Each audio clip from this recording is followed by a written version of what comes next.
باللہ من الشیطان الرجیم بسم اللہ الرحمن الرحیم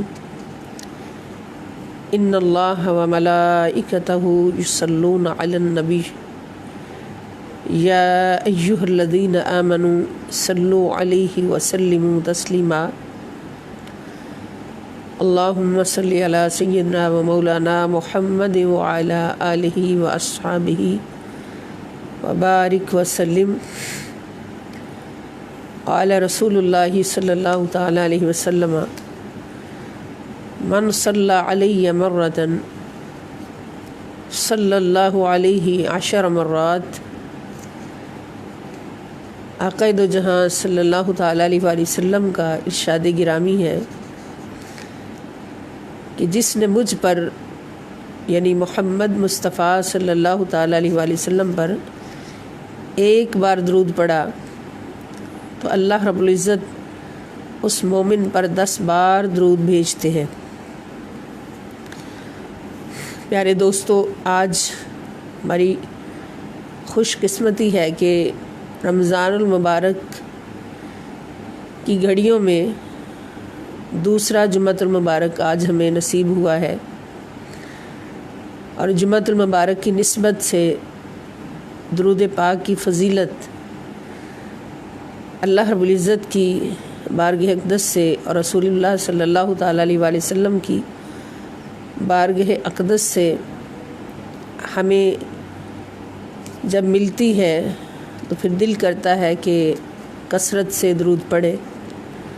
اور اللہ رب العزت کی چاہت بھی ہے، رسول اللہ صلی اللہ علیہ وآلہ وسلم کا ارشاد بھی ہے، حکم بھی ہے کہ درود و سلام کثرت سے پڑھا کرو. درود ایک ایسا ذکر ہے کہ جس ذکر سے کائنات کا کوئی گوشہ خالی نہیں.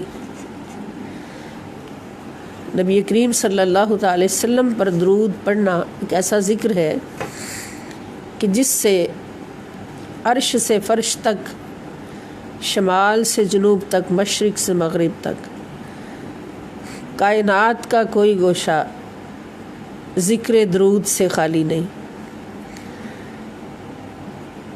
اس لیے کہ اللہ رب العزت خود فرماتے ہیں کہ ان اللہ، بے شک اللہ تعالی خود، و ملائکتہ، اور اس کے سارے فرشتے، جتنے بھی فرشتے کل کائنات میں جہاں جہاں ڈیوٹیاں لگی ہیں،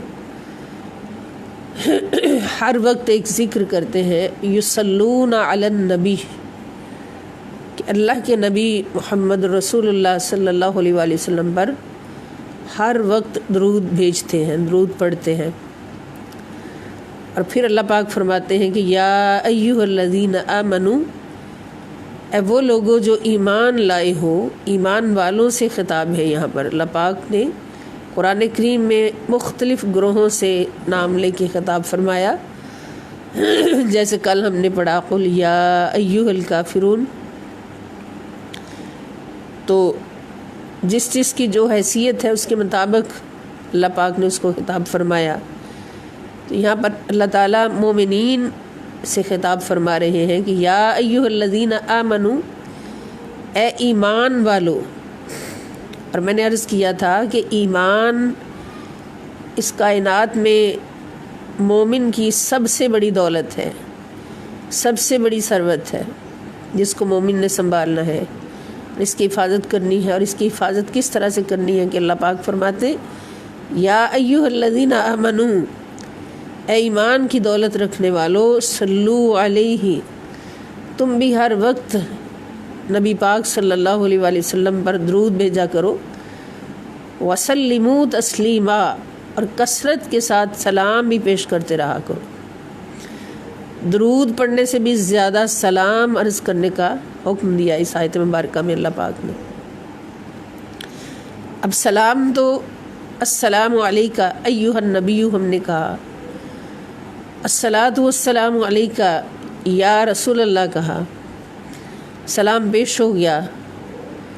اور جب بھی ہم سلام پیش کرتے ہیں تو بارگاہ مصطفیٰ صلی اللہ تعالی علیہ وآلہ وسلم سے جواب آتا ہے. سلام ہوتا ہی وہ ہے جس کا جواب مل جائے. اور جس کو سلام کیا جائے اس پر فرض ہے کہ وہ جواب دے، یہ بھی حدیث پاک سے ثابت ہے۔ اور حضور نے فرمایا جو سلام کا جواب نہیں دیتا اس کا شمار فاسقین میں ہو جاتا ہے۔ تو پھر یہ کیسے ہو سکتا ہے کہ امتی سلام کرے اور حضور جواب نہ دے؟ تو جہاں جہاں سے ہم سلام کرتے ہیں وہیں سے حضور علیہ الصلوۃ والسلام کی طرف سے جواب آتا ہے۔ ہم جہاں سے پکاریں وہیں وہ سنیں، ایسی اعلیٰ سماعت پہ لاکھوں سلام۔ یہ سلام ہو گیا، اور اس سلام کی کثرت کرنے کا اللہ پاک نے حکم دیا، سلموا تسلیما کہہ کر، حتیٰ کہ سلام کو نماز کے اندر رکھ دیا، اتحیات کے اندر رکھ دیا کہ السلام علیک ایھا النبی، یہ جملہ بولو، ورحمۃ اللہ وبرکاتہ، کہ اے نبی صلی اللہ علیہ وسلم آپ کو سلام ہو۔ اور کا صیغہ میں نے آپ کو بتا دیا تھا کہ واحد مذکر حاضر کا صیغہ ہے، اس کے لیے آتا ہے جو سامنے حاضر ہو، جو ہمیں تک رہا ہو، ہم اس کو دیکھ رہے ہوں۔ لیکن یہاں ہماری طاقت نہیں کہ ہم حضور کو دیکھیں، لیکن حضور ہمیں دیکھ رہے ہیں جب ہم سلام کرتے ہیں۔ اور نماز صرف مدینہ طیبہ میں تو نہیں پڑھی جاتی، نماز تو پوری دنیا میں پڑھی جاتی ہے، اور جہاں جہاں نماز پڑھی جاتی ہے وہاں وہاں السلام علیک ایھا النبی کی صدائیں نکلتی ہیں۔ اور جہاں جہاں نماز پڑھی جاتی ہے اور حضور علیہ السلام کو سلام پیش کیا جاتا ہے تو وہیں وہیں ہر امتی کو حضور علیہ السلام کا جواب بھی پہنچتا ہے۔ اب یہ کیسے ہوتا ہے کہ حضور ہر جگہ موجود ہیں یا مدینہ سے سنتے اور جواب دیتے ہیں، یہ خدا جانے یا مصطفیٰ جانے صلی اللہ علیہ وسلم۔ ہمیں اتنا پتہ ہے کہ ہم جہاں سے پکاریں وہیں وہ سنیں، ایسی اعلیٰ سماعت پہ لاکھوں سلام۔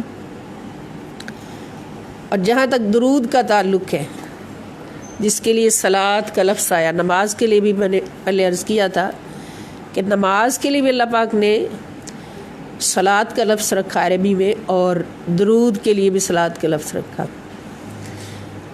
اس لیے کہ درود نماز کی جان ہے اور قبولیت کی بنیاد ہے، درود اور سلام۔ تو درود بھیجنے کا مطلب کیا ہے؟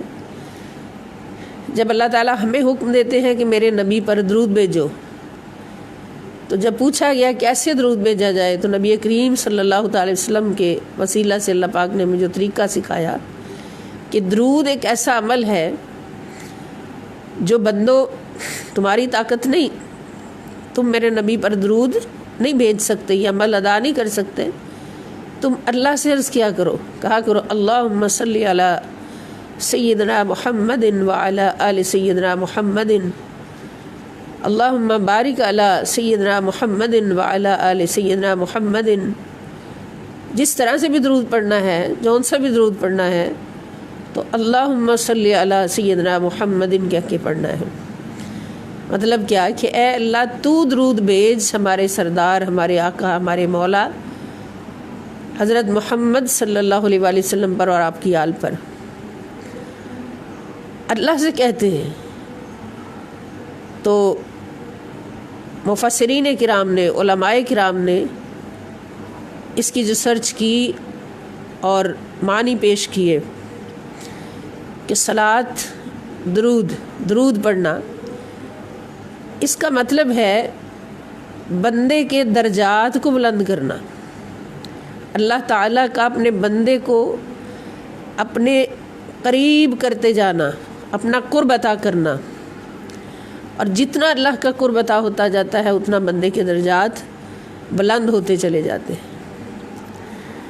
تو حضور علیہ السلام کے درجات کو بلند کرنا سوائے خدا کی کس کی شان ہے؟ اسی لیے اللہ پاک نے فرمایا کہ تم مجھ سے دعا مانگا کرو کہ اے اللہ ہمارے سردار، ہمارے مولا حضرت محمد صلی اللہ علیہ وآلہ وسلم کے درجات کو بلند فرما۔ تو درجات تو اللہ نے بلند کرنے، اور پھر اللہ پاک کا حکم ہوا اور نبی پاک صلی اللہ تعالی وسلم نے یہ خوشخبری ہمیں پہنچائی کہ جو ایک بار خدا سے کہتا ہے کہ اللہ ہمارے نبی ہمارے سردار محمد صلی اللہ علیہ وسلم کے درجات کو بلند فرما، تو اللہ رب العزت اتنا خوش ہوتے ہیں کہ کہنے والے بندے کے بھی 10 درجات بلند کر دیتے ہیں۔ اپنے نبی کے درجات کو تو اس نے ہر گھڑی بلند کیا ہوا ہے۔ خود جب درود پڑھتا ہے، جب ایک بندہ درود کی دعا کرتا ہے تو اللہ تعالیٰ نبی صلی اللہ علیہ وسلم کے درجات کو بلند فرماتا ہے، اور اس خوشی میں 10 درجے بندے کی بھی بلند کر دیتا ہے۔ تو جب اللہ درود پڑھتا ہے تو پھر حضور کے کتنے درجے بلند ہوتے ہیں۔ اور اس کی تصدیق ہمیں قرآن پاک سے ملتی ہے، دلیل ملتی ہے کہ اللہ پاک 30ویں پارے میں فرماتے ہیں وَلَلْآخِرَةُ خَيْرٌ لَكَ مِنَ الْأُولَى، سورہ ضحیٰ کے اندر وَلَلْآخِرَةُ، اور اے میرے مصطفیٰ صلی اللہ علیہ وسلم، وَلَلْآخِرَةُ آنے والی ہر گھڑی خَيْرٌ لَكَ بہتر سے بہتر ہوگی آپ کے لیے، من الاولیٰ پہلی گھڑی سے، گزری ہوئی گھڑی سے۔ تو اگلی گھڑی پہلی گھڑی سے بہتر تبھی ہوگی جب اگلی گھڑی میں درجات پہلی گھڑی سے زیادہ بلند ہو چکے ہوں۔ تو جب اللہ تعالیٰ نبی پاک صلی اللہ علیہ وسلم پر درود پڑھتا ہے تو پھر حضور علیہ السلام کے درجات کو بلند کرتا ہے، اور ہماری دعا کے بعد جب اللہ تعالیٰ قبول فرما کے پھر حضور کے درجات کو بلند فرماتا ہے، اور پھر بتا دیتا ہے کہ میرا نبی تمہارے دعاؤں کا محتاج نہیں، تمہیں تو فقط اس لیے حکم دیا کہ میرے نبی کے ساتھ جڑے رہو گے، میرے نبی کے ذکر میں مصروف رہو گے، تو پھر اس بلندی درجات حاصل کرنے والے محبوب کے صدقے سے تمہارے بھی درجات بلند ہوتے رہیں گے۔ جتنا کسی عظیم کے صحبت میں رہو گے، عظمتوں والے کے صحبت میں رہو گے، اتنا ہی عظمتیں تمہیں بھی نصیب ہوتی جائیں گی۔ تو درود پڑھنے کا حکم ہمیں جو ملا، اس کی حقیقت ہمیں سمجھ آئی کہ اس لیے نہیں کہ نبی کریم صلی اللہ تعالی وسلم کو ہمارے درود کی ضرورت ہے، درود پڑھنے کا حکم ہمیں اس لیے اللہ پاک نے دیا کہ ہم سے محبت فرمائی، حد درجہ محبت فرمائی، اتنی محبت فرمائی کہ ہم اس کا اندازہ نہیں کر سکتے۔ دیکھا کہ میرا نبی اپنی امت سے کتنی محبت کرتا ہے، اپنی امت کے مومنوں سے کتنی محبت فرماتا ہے، تو اللہ پاک نے وہ محبت کی کہ جس محبت سے اللہ کے نبی خوش ہو جائیں۔ اللہ کو پتہ ہے میرا نبی کیسے خوش ہوتا ہے۔ اللہ کے نبی خوش ہوتے ہیں جب امت کی بخشش ہوتی ہے، امت کے درجات بلند ہوتے ہیں، امت پاک ہوتی ہے، مسلمان پاک ہوتے ہیں، مومنوں کے درجات بلند ہوتے ہیں، پھر اللہ کے نبی خوش ہوتے ہیں۔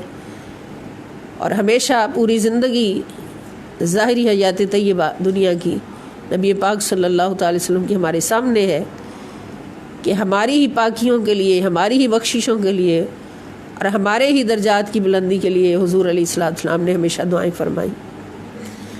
اپنے پیدا ہونے سے لے کے آخری دم تک، حتیٰ کہ قبر انور میں بھی اتارا گیا تو وہاں بھی حضور علیہ السلام کے ہونٹ مبارک ہلتے ہوئے حضرت مولا علی شیر خدا رضی اللہ تعالیٰ نے دیکھے تو فوراً اپنے کان حضور کے ہونٹ مبارک کے ساتھ لگا دیے، سنا جو کچھ حضور بول رہے تھے، تو مولا علی روتے ہوئے قبر انور سے باہر آئے، اتنا روئے۔ لوگوں نے پوچھا علی کیا ہوا ہے، کیا سنا ہے؟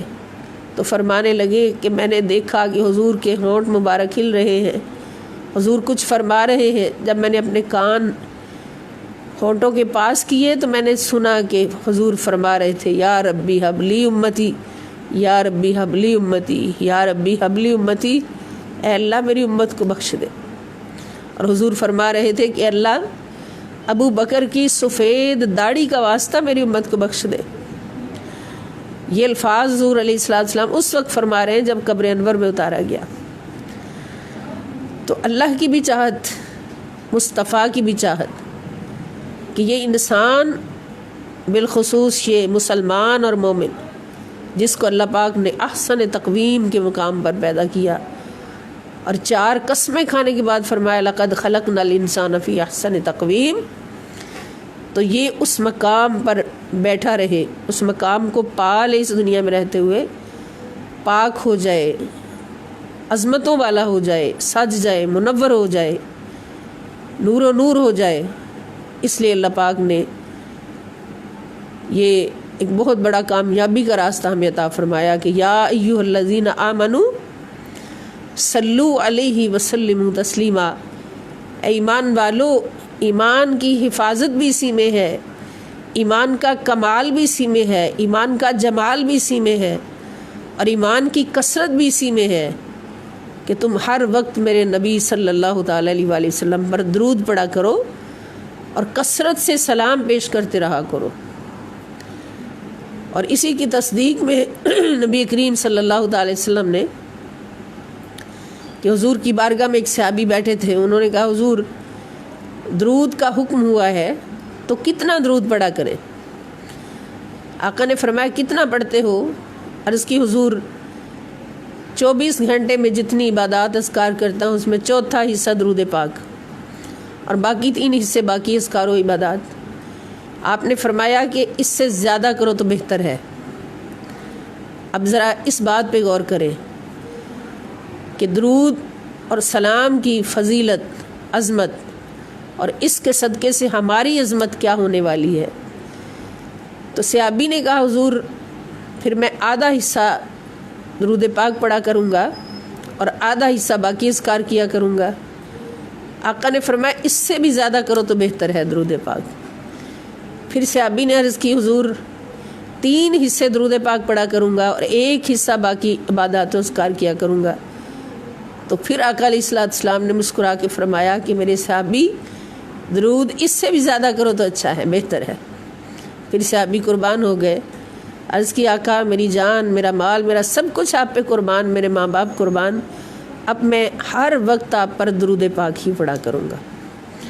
پھر حضور علیہ السلام مسکرائے اور فرمایا کہ اگر یہ عمل کرے گا کہ ہر وقت مجھ پر درود پڑے گا تو پھر تجھے کوئی خوف نہیں رہے گا، کوئی غم نہیں رہے گا، اور قیامت کے دن میں تیرا شافی ہوں گا. کیونکہ جتنا درود زیادہ پڑھیں گے، جتنا سلام زیادہ پیش کریں گے تو حضور علیہ السلام کا قرب بھی بڑھتا جائے گا اور حضور کی محبت بھی بڑھتی جائے گی. اور حضور علیہ السلام نے یہ وعدہ فرمایا ہے کہ المرء مع من احبہ، کہ ہر شخص اس کے ساتھ اٹھے گا قیامت کے دن جس کے ساتھ اس نے محبت کی ہوگی. اور پھر درود کثرت سے پڑھنے کا اور سلام کثرت سے پیش کرنے کا ہمیں جو حکم ملا، اس میں ایک حکمت واضح اور بھی نظر آتی ہے کہ حضور علیہ السلام نے فرمایا کہ اس زندگی کو گزار کر ایک دن تمہیں موت بھی آنی ہے، مرنا بھی ہے. اور سنو کہ تموتون کما تحیون، کہ تمہیں موت اسی عادت پر آئے گی، اسی حالت پر آئے گی جس عادت میں اور جس روٹین میں، جس حالت میں تم نے زندگی گزاری ہوگی. یعنی زندگی میں جس کام کی تمہیں عادت پڑی ہوگی تو مرتے وقت تمہاری ذات سے وہی کام صادر ہوگا، وہی کام واضح ہوگا. جیسے بہت ساری مثالیں ہم دیکھتے ہیں دنیا میں کہ کوئی شخص ساری زندگی زانے دیتا رہا، بوڑھا ہو گیا زانے دیتے دیتے، اور جب اس کی موت کا وقت قریب آیا تو اس کی زبان سے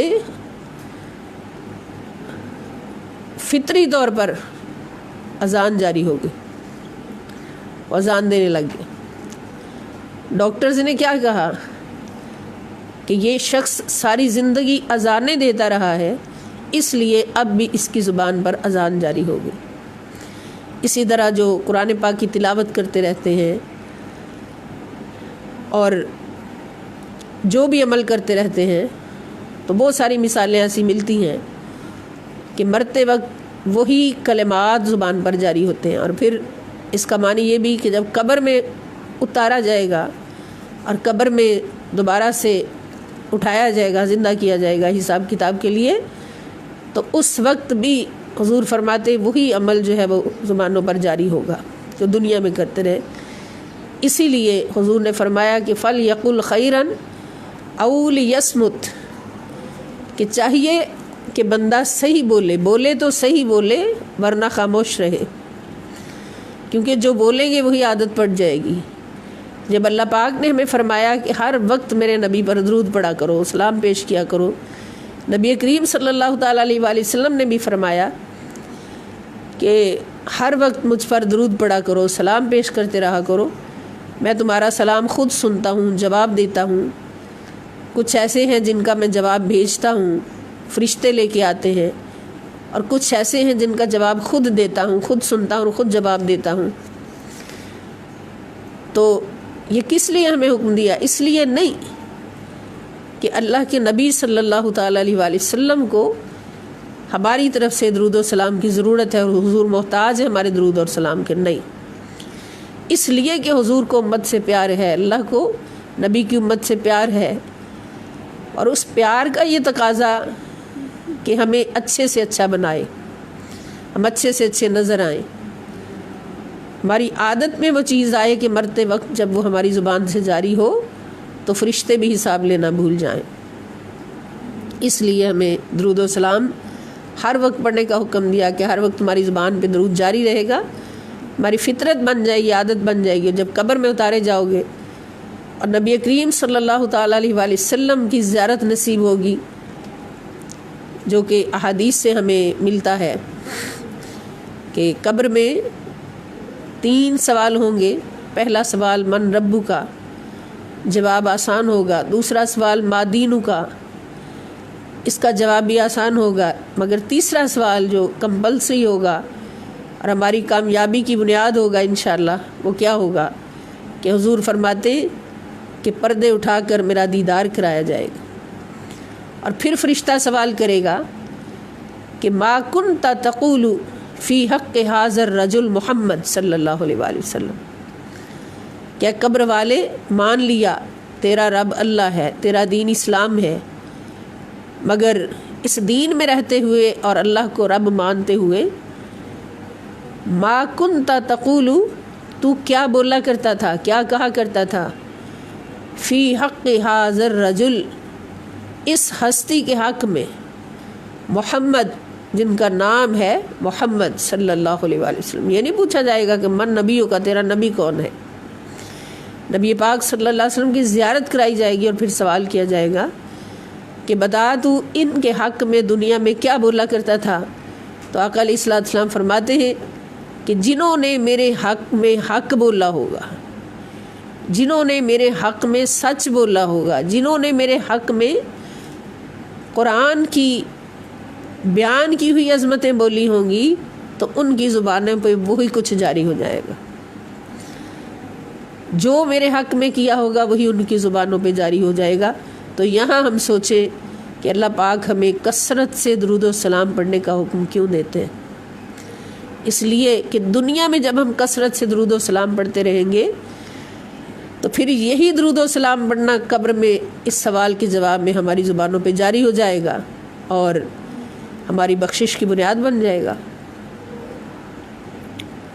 اور حضور فرماتے ہیں کہ جنہوں نے میرے حق میں غلط بولا ہوگا، میری شان کو گھٹایا ہوگا، نعوذ باللہ، کروڑ بار نعوذ باللہ، گھٹانے کی کوشش کی ہوگی، اور جنہوں نے میرے حق میں جھوٹ بولا ہوگا، میری شانوں کو چھپایا ہوگا، قرآن پڑھتے ہوئے بھی میری شانوں کو چھپایا ہوگا، تو پھر ان کا حال کیا ہوگا کہ ان کا حافظہ سلب کر لیا جائے گا اور وہ پاگلوں کی طرح سے نظر آئیں گے، نعوذ باللہ، کروڑ بار نعوذ باللہ منہم. تو پھر یہاں پر کامیابی اور ناکامی اسی سوال پر ہوگی. اس لیے آج جمعۃ المبارک اور رمضان المبارک تو ہمارے لیے آج کے دن یہی پیغام، محبت بھرا پیغام اللہ رب العزت کی بارگاہ اقدس سے کہ ان اللہ و ملائکتہ یصلون علی النبی یا ایھا الذین آمنوا صلوا علیہ وسلموا تسلیما. ایمان والو، تم پر درود فرض کر دیا گیا سلام فرض کر دیا گیا اس آیت کے حوالے سے۔ اور پھر درود پڑھنا کون سا ہے؟ بعض لوگ کہتے ہیں کہ صرف درود ابراہیمی پڑھنا جائز ہے اور کوئی جائز نہیں، تو یہ بات سراسر غلط ہے۔ کہیں بھی حدیث پاک میں یا قرآن پاک میں درود پڑھنے کا حکم تو ہے بے شمار بار، لیکن درود کا تعین نہیں۔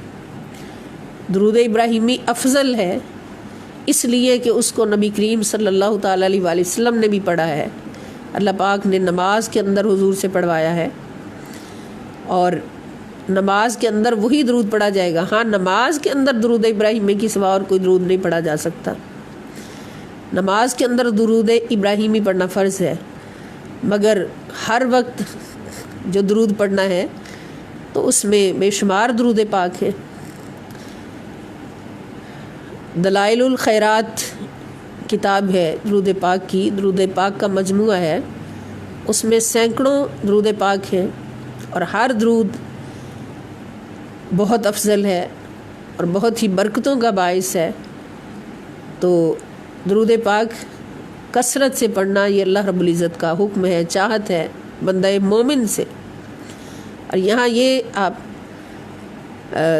ذہن میں رکھیں کہ خطاب یا ایھا الذین آمنو سب سے اعلیٰ گروہ سے ہے، انسانوں کا سب سے اعلیٰ گروہ جو ہے وہ مومنین کا گروہ ہے، کسی عام مسلمان سے نہیں جو درود سے انکار کرنے والا، اس سے نہیں خطاب مومنین سے ہے۔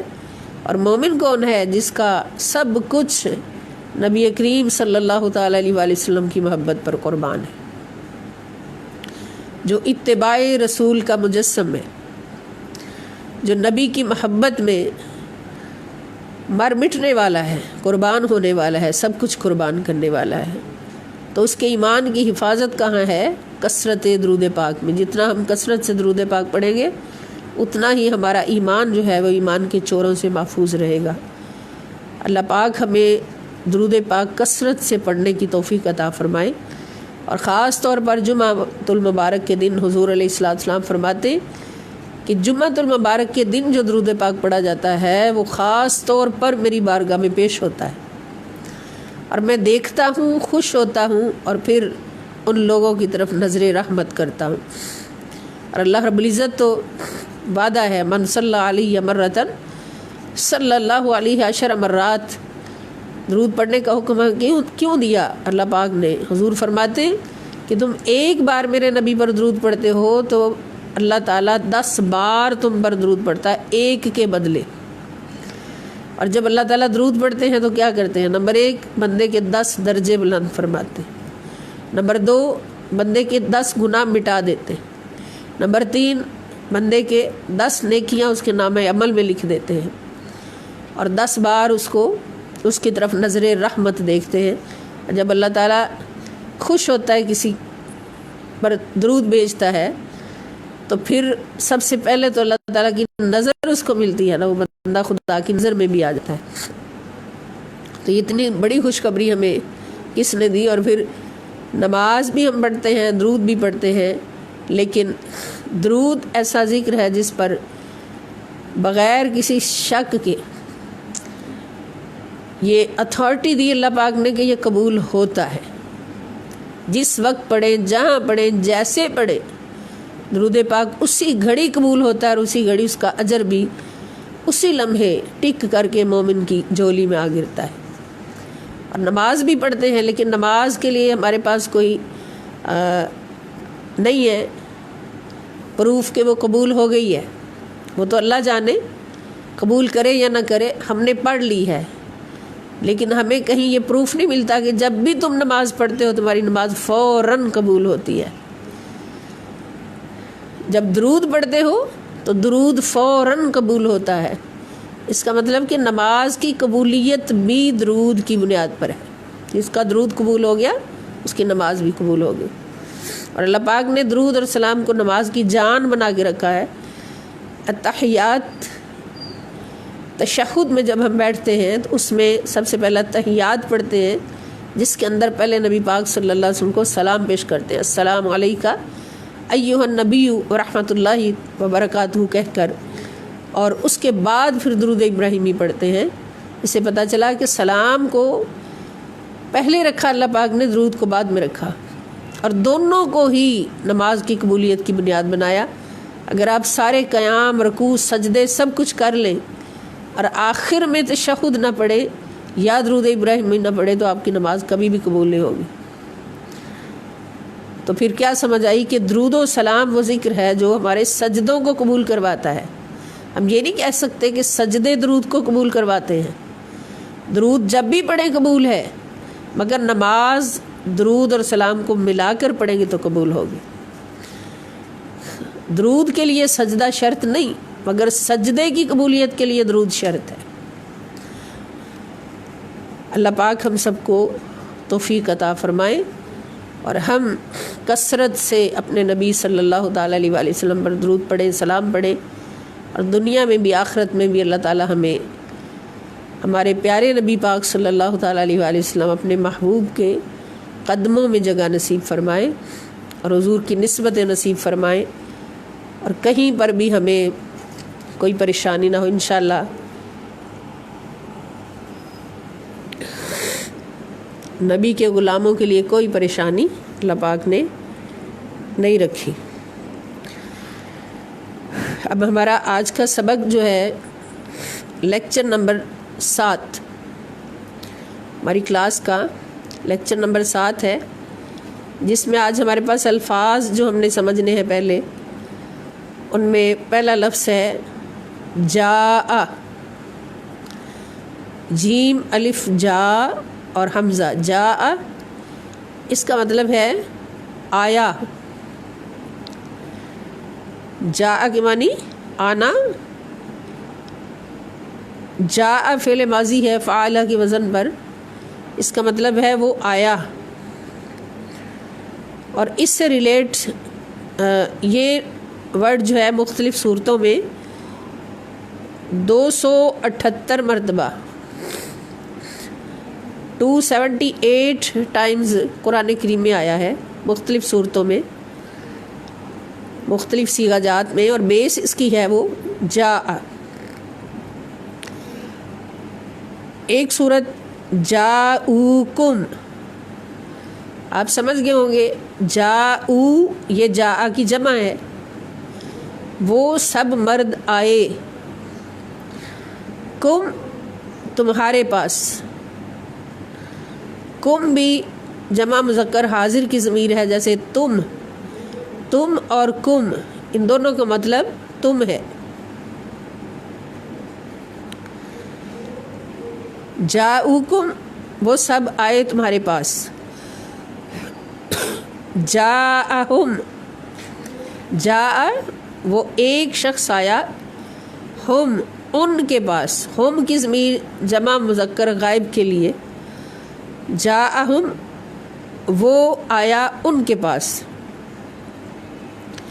جاءنا جاء وہ آیا کے پاس، اس کا معنی سے یاد ہو گیا ہوگا نا کا۔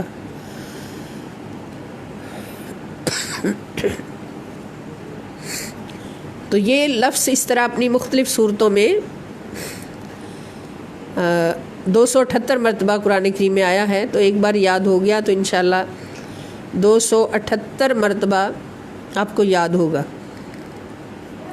دوسرا لفظ ہے ارسلہ۔ ارسلہ یہ بھی بار بار آپ نے پڑھا ہے قرآن پاک میں، جو ہم سورہ مومنون پڑھ رہے ہیں اس میں یہ لفظ کتنی بار پڑھ چکے ہیں۔ ارسلہ یہ بھی فعل ماضی کا صیغہ ہے، افعل کے وزن پر، اس کا مطلب ہے بھیجا، اسی سے ارسال بنتا ہے، ارسال کے معنی بھیجنا، ارسال کرنا،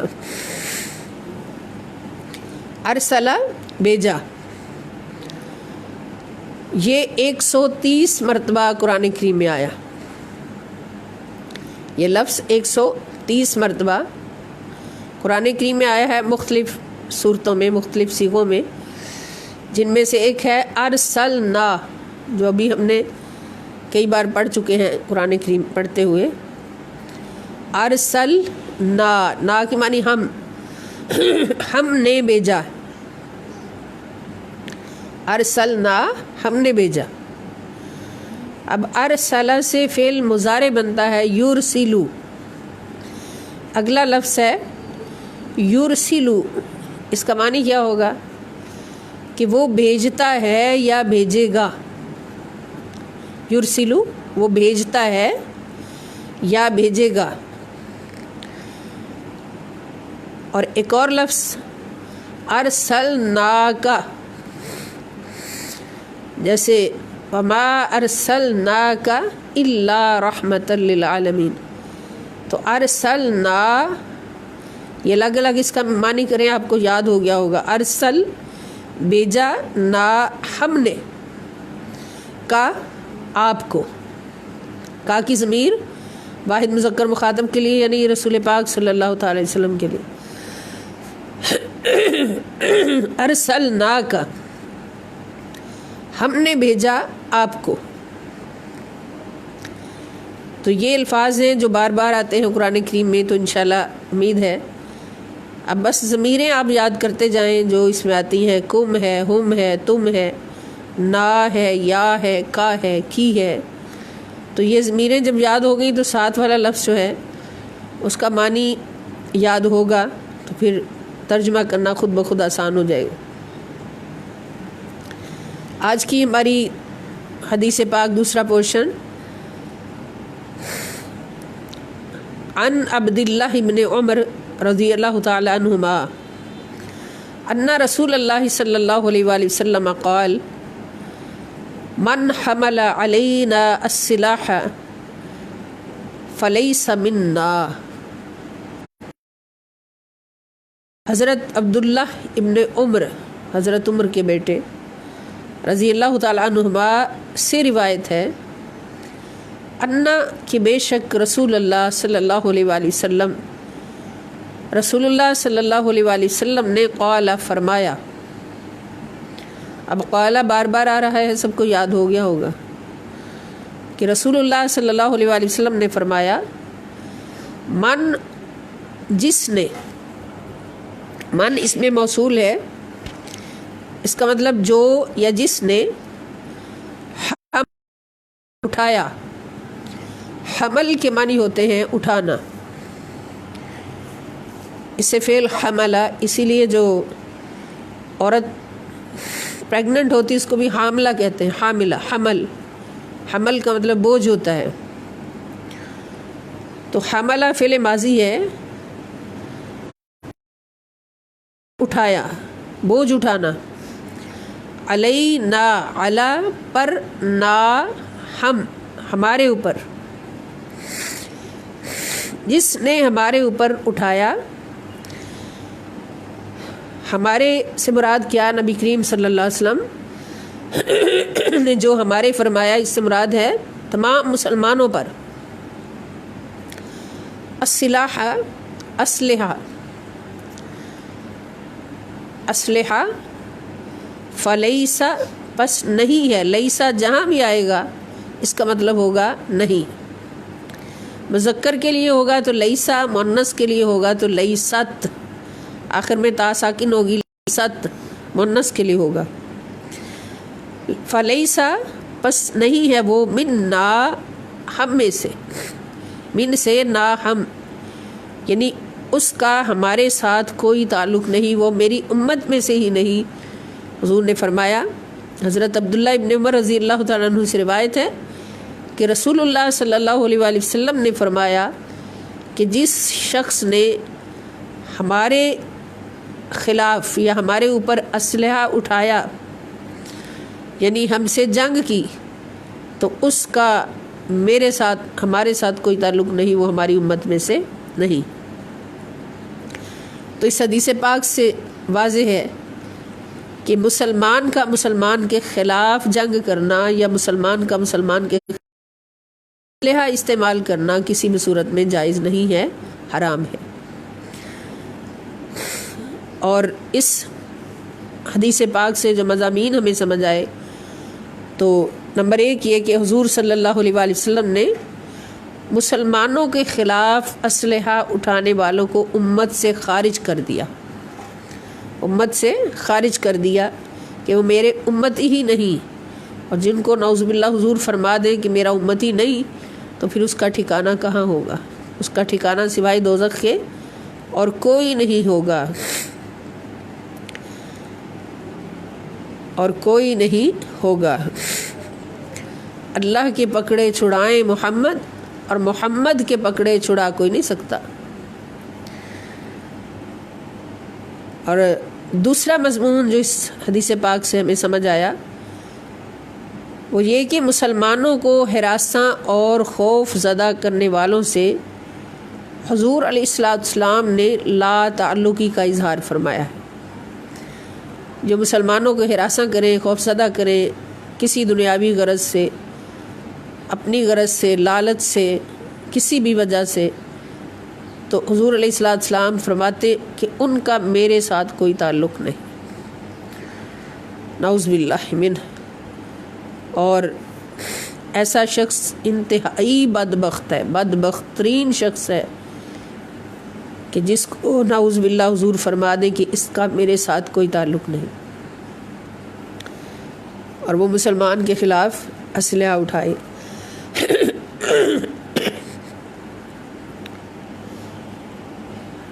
اور اس کی سزا جہنم ہے۔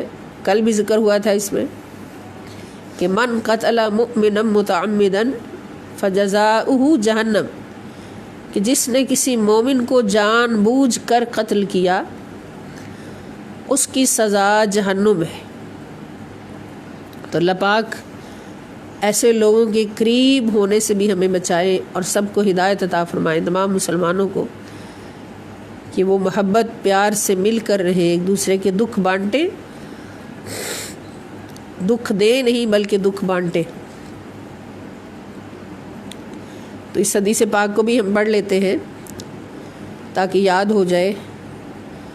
عن عبداللہ ابن عمر رضی اللہ تعالی عنہما ان رسول اللہ صلی اللہ علیہ وسلم قال من حمل علینا السلاح فلیس منا۔ عن عبداللہ ابن عمر رضی اللہ تعالی عنہما ان رسول اللہ صلی اللہ علیہ وسلم قال من حمل علینا السلاح فلیس منا۔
اللهم رب هذه الدعوة التامة والصلاة القائمة تشهد محمد رسول الله درجة فيه وبحث محمد محمد اسقنا شفاعته يوم القيامة إنك لا تخلف. اللهم صل على سيدنا محمد وعلى آله وسلم. تیسرا پورشن ہمارا چھوٹی سورت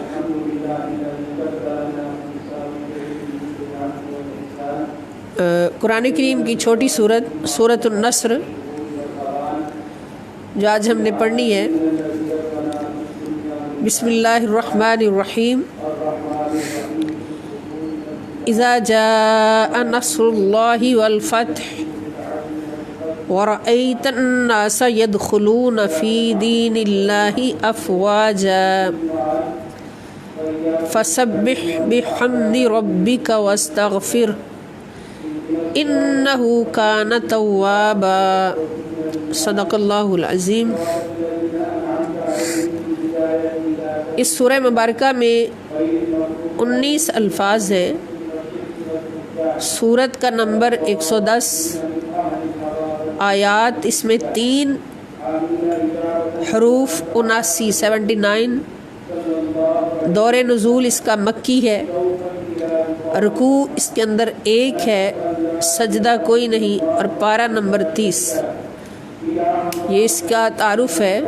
اب ترجمہ کی طرف آتے ہیں. اذا جب، اذا جہاں بھی آئے اس کا معنی ہوتا ہے جب. جاء آ گئی یا آ گیا.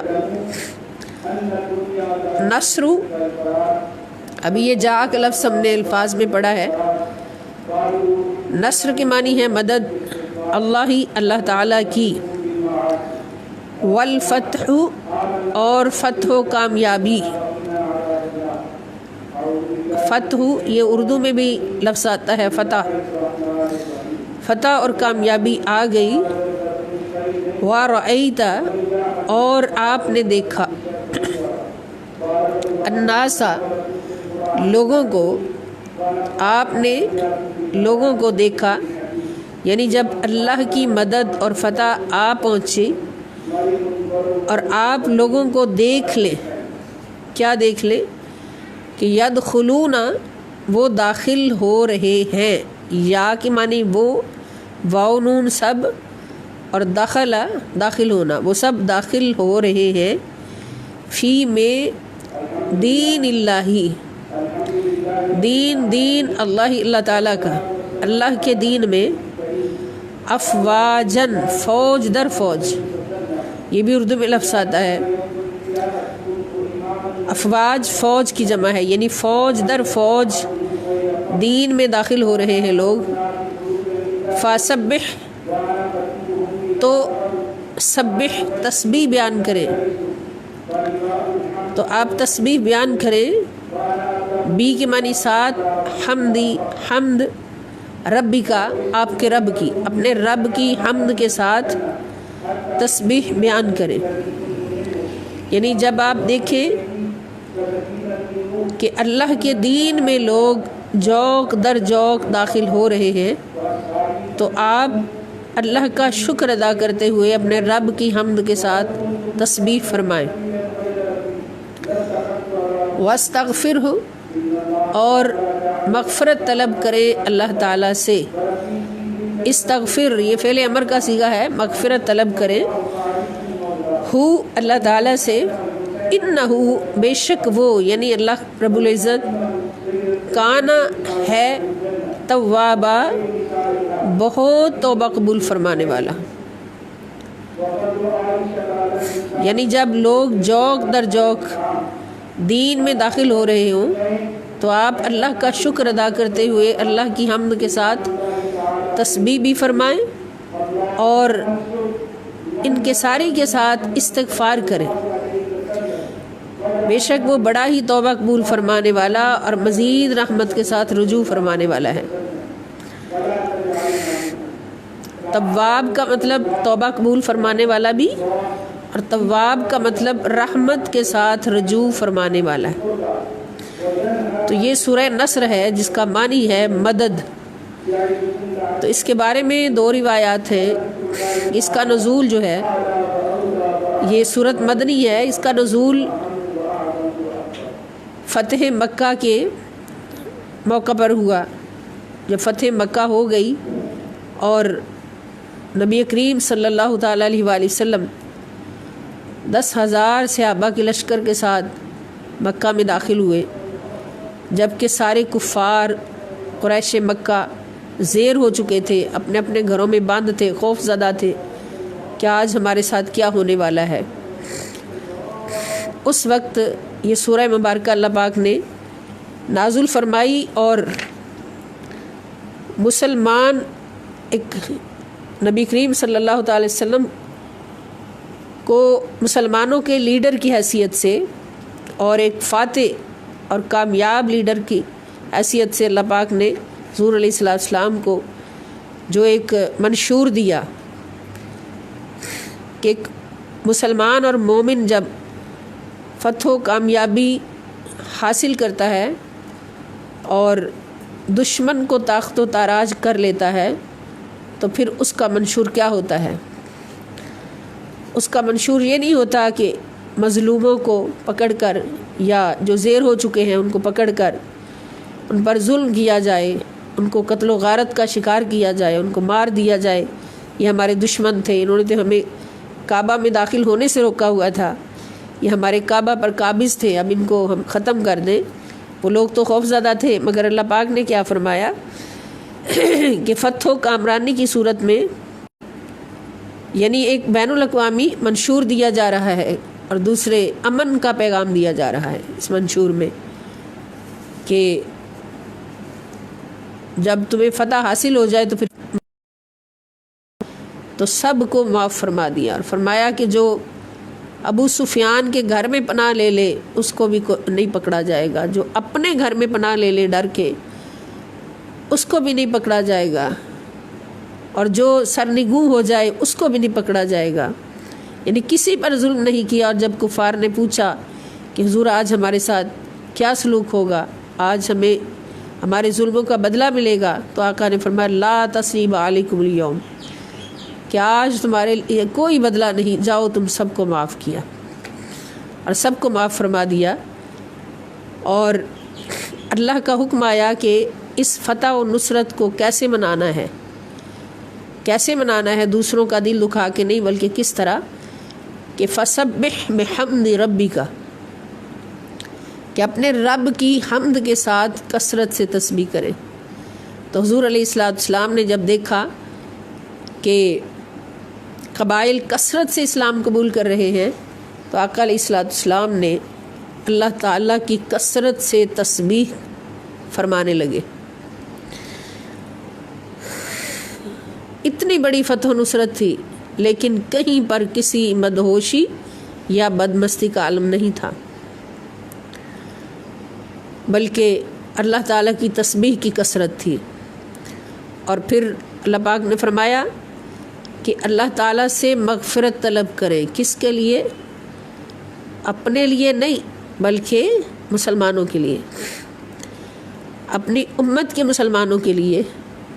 اب یہ مغفرت طلب کرنے کا جو حکم اللہ پاک نے نبی کریم صلی اللہ تعالی وسلم کو دیا وہ حضور علیہ السلام کے لیے نہیں بلکہ حضور کی وساطت سے اللہ تعالیٰ نے فرمایا کہ آپ اپنی امت کے مسلمانوں کے لیے اور اپنے لشکر کے مسلمانوں کے لیے مغفرت طلب کریں کہ اگر کسی سے کوئی غلطی ہو تو اللہ تعالیٰ اس کو معاف فرما دے۔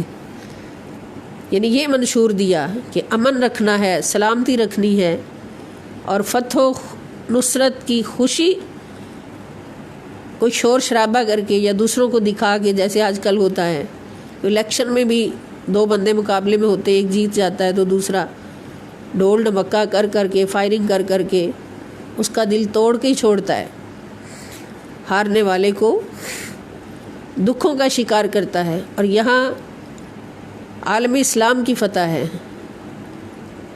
تو اللہ تعالیٰ فرما رہے ہیں اس فتح کو کیسے منانا ہے کہ اللہ رب العزت کا شکر ادا کرنا ہے، کثرت سے اس کی تسبیح کرنی ہے، اس کی تسبیح کے ساتھ حمد کرنی ہے، اور اللہ تعالیٰ کی بارگاہ میں مغفرت سے رجوع کرنا ہے، مغفرت کی طلب میں رجوع کرنا ہے۔ بے شک اللہ تعالیٰ بہت توبہ قبول فرمانے والا اور مہربانی فرمانے والا ہے۔ یہاں سے ہمیں ایک سبق ملتا ہے کہ جب کوئی اللہ کا پیارا ہوتا ہے، مخلص بندہ ہوتا ہے، اس کے ساتھ اس کے عقیدت مندوں کی ایک جماعت ہوتی ہے تو اس کے لیے لازم ہے کہ وہ اپنے سارے عقیدت مندوں کے لیے اللہ تعالیٰ سے مغفرت کی دعا کرے، کیونکہ اس کی صحبت کا فیض اسی صورت میں ہوگا کہ اگر ان کے عقیدت مندوں میں یا پاس بیٹھنے والوں میں کوئی گناہ گار بھی ہو ہمارے جیسا تو وہ بھی بخشا جائے، ان کی دعا سے وہ بھی بخشا جائے۔ اور اس سے ہمیں یہ بھی راستہ ملا کہ ایسے ہستیوں کی دعائیں اللہ تعالیٰ قبول فرماتے ہیں، اور جب وہ اپنے پاس بیٹھنے والوں کے لیے، اپنے لشکریوں کے لیے، اپنے صحابہ کے لیے اللہ تعالیٰ سے مغفرت مانگتے ہیں تو اللہ تعالیٰ خوش ہو کے سب کو معاف فرما دیتا ہے۔ اور اس سے ہمیں حضور علیہ السلام کے وسیلے کا بھی پتہ چلا کہ حضور ہمارے لیے بخششوں کا وسیلہ ہے۔ اللہ پاک حضور سے فرماتے ہیں کہ اپنی امت کے مسلمانوں کے لیے آپ مغفرت طلب کریں، اللہ تعالیٰ معاف فرمائیں گے۔ اللہ پاک ہمیں اس سورہ مبارکہ کا پیغام سمجھنے کی بھی توفیق عطا فرمائیں، اور اس میں جو احکام ہمارے اوپر لاگو ہوتے ہیں ان کو بھی سمجھنے کی توفیق عطا فرمائیں۔ اللہ تعالیٰ اگر ہمیں کوئی عروج عطا فرمائے تو اس میں تکبر نہیں ہونا چاہیے، اس میں دوسروں کا دل دکھانے والی، ریاکاری والی کوئی بات نہیں ہونی چاہیے، بلکہ جتنی عظمت ملے اتنا ہی سر جھکنا چاہیے، جتنی عظمت ملے اتنا ہی سر جھکنا چاہیے۔ اور یہی سنت رسول پاک صلی اللہ تعالیٰ علیہ وآلہ وسلم کہ آپ جب مکہ شریف میں داخل ہوئے تو سر بلند تھا حضور کا، لیکن عاجزی سے حضور نے اپنا سر مبارک اللہ کی بارگاہ میں جھکایا ہوا تھا، اور اللہ کے بندوں کے لیے پیار اور محبت کا جو نمونہ حضور نے اس وقت پیش فرمایا اس کی مثال پوری دنیا میں نہیں ملتی۔ تو یہی سبق ہے ہمارے لیے۔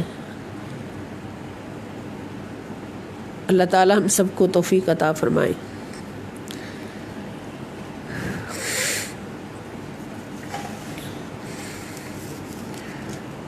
اب اگلا پورشن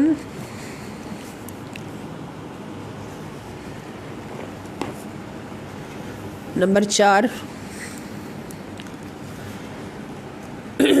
سورہ مومنون ہم پڑھ رہے ہیں، اور اس کا چوتھا رکوع چل رہا ہے، ختم ہونے والا ہے۔ بسم اللہ الرحمن الرحیم۔ وَإِنَّ الَّذِينَ لَا يُؤْمِنُونَ بِالْآخِرَةِ عَنِ الصِّرَاطِ لَنَاكِبُونَ۔ واو اور ان الذین، بے شک جو لوگ، لا یؤمنون کیا معنی ہے؟ نہیں ایمان لاتے، بالآخرتی آخرت پر، آخرت بھی اردو میں لفظ استعمال ہوتا ہے، عن الصراطی وہ سیدھی راہ سے، لناکبون کتراتے رہتے ہیں، سیدھی راہ سے بچتے رہتے ہیں، کتراتے رہتے ہیں۔ وَلَوْ رَحِمْنَاهُمْ وَكَشَفْنَا مَا بِهِمْ مِنْ ضُرٍّ لَلَجُّوا فِي طُغْيَانِهِمْ يَعْمَهُونَ۔ وَلَوْ اور اگر، رحمنا